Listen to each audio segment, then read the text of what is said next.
বাটি কচুগুলোকে সিদ্ধ করে নিয়েছি, অনেকদিন ধরেই ঘরে পড়েছিল, তো মা আজকে করেছে, তো শুনে আমারও খুব লোভ লাগলো, তা আমি ভাবলাম করেই ফেলি। সিদ্ধ করে নিয়েছি, আর এদিকে দেখো পেঁয়াজ কেটে নিয়েছি, আর সর্ষের তেল, নুন, লঙ্কা পুড়িয়ে নিয়েছি, শুকনো লঙ্কা। এবার এটাকে পুরো ভর্তা বানাবো। একদম জিভে জল চলে আসলো শুনি। এবার আমি এগুলোকে ছাড়াবো, তারপর মাখবো। ছাড়িয়ে নিয়েছি, এবারে আমি এটাকে মেখে নিচ্ছি। একবার যদি খাও জীবনে বারবার খেতে ইচ্ছা করবে, আর ভুলবে না খেতে।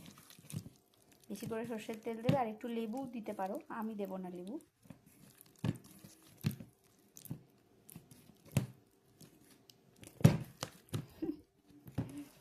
তো টেস্টি হয় কি বলবো। আর বেশি করে সর্ষের তেল দেবে, আর শুকনো লঙ্কাটা অবশ্যই পুড়িয়ে নেবে, যেটা খাওয়া একদমই উচিত না, কিন্তু অনেক সময় অনেক কিছু স্যাক্রিফাইস করতে হয় টেস্টের জন্য।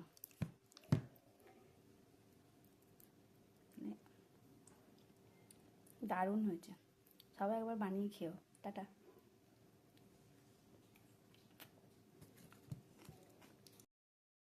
দেখো রেডি হয়ে গেছে, চলো এবার খেয়ে নিই ঝটপট।